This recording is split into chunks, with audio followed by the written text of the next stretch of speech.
Sir, mapunta naman po tayo sa ano po yung biggest challenge na pinagdaanan niyo po sa business and paano niyo po siya hinandle?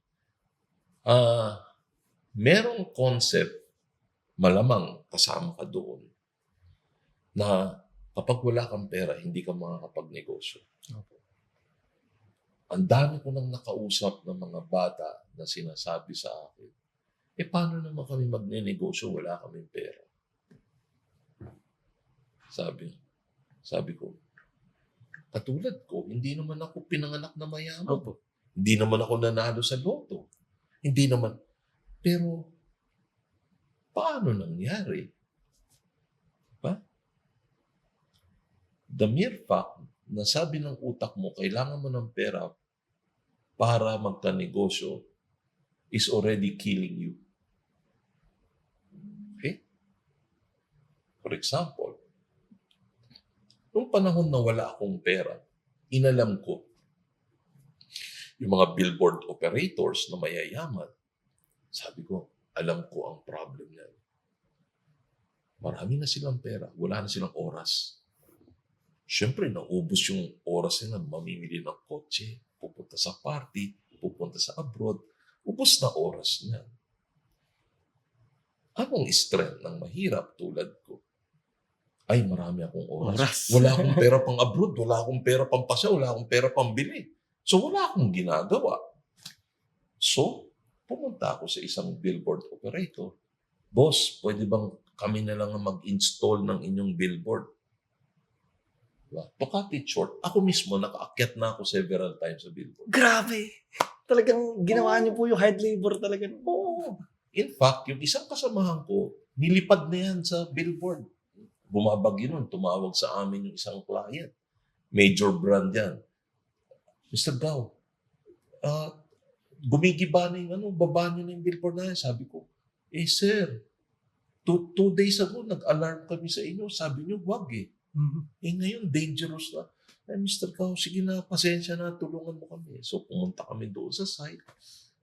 Hirap na hirap kami. Opo. Tapos, yung isang tao talagang nagkakwersahan.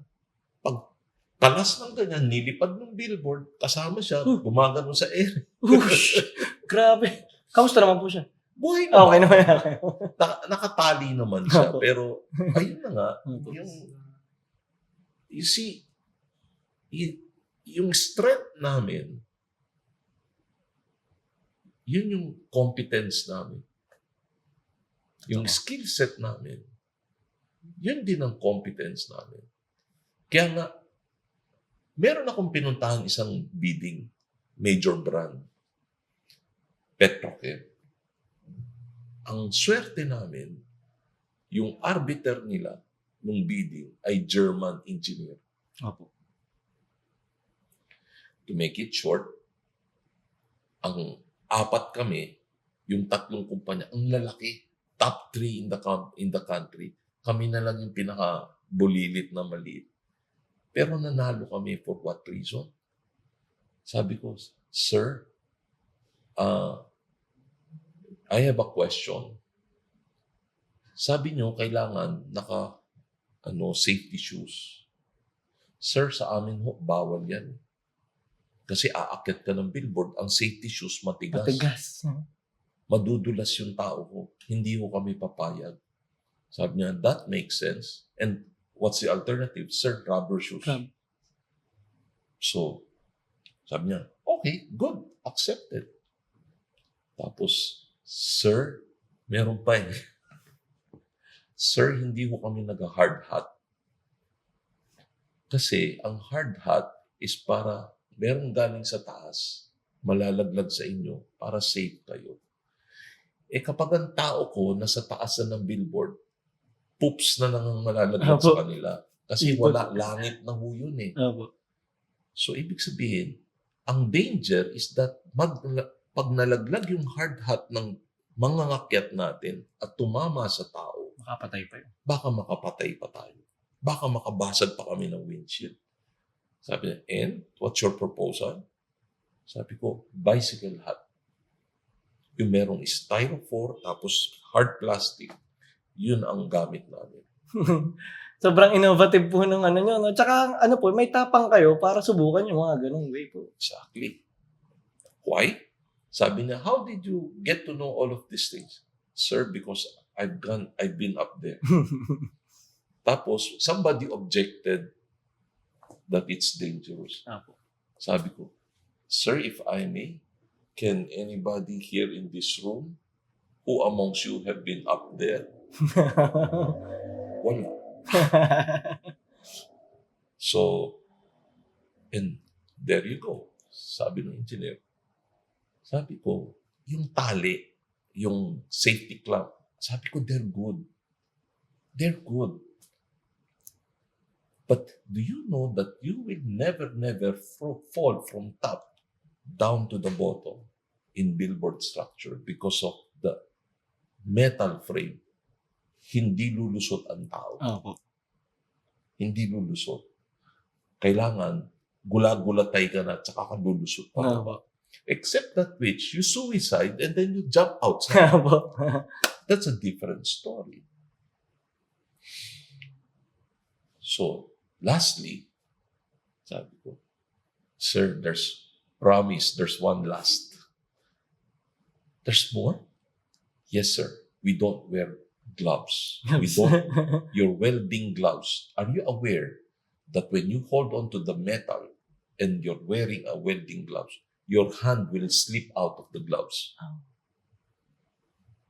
It's Mas dangerous. delikado po yan. It's dangerous. So, and what do? We wear heavy-duty bicycle gloves wherein the tip are exposed and it's tight to your palm. And that's what you use. That's sensible. Ang galing nga po. So, ayun, panalo kami sa bidding. Opo.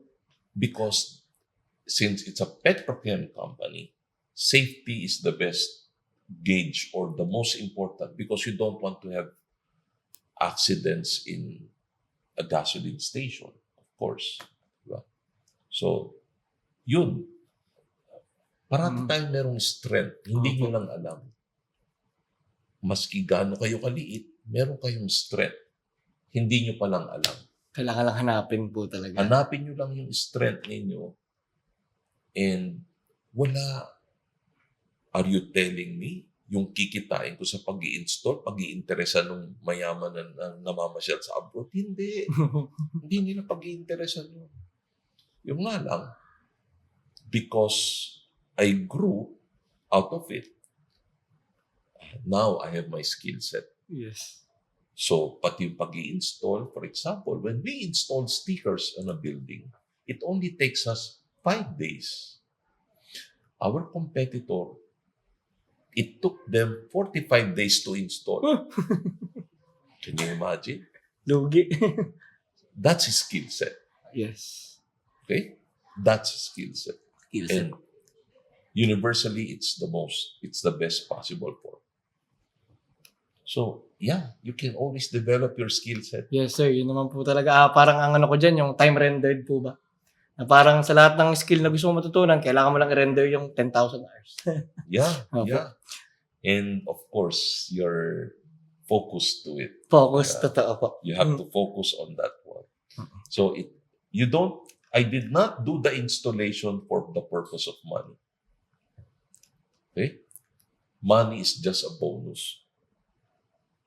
But because I focus on the skill set, it became a good field for me. So, dumating yung oras, nagkaroon ako opportunity magkaroon ng billboard, wala akong problema. Wala akong problema. Alam nyo na po, no? Oo, kasi Inakyat nyo na eh. Opo. Tsaka bihira yung, ikaw po yung business owner na ginawa nyo po talaga yung hard labor ng mismong service nyo. how I wish I can make my daughter suffer. Really. So that she will know her advantage when she's small Kids. and her advantage and her weakness when she is big. Opo. Diba? So, yun, at the end of the day, you balance it out. Yes,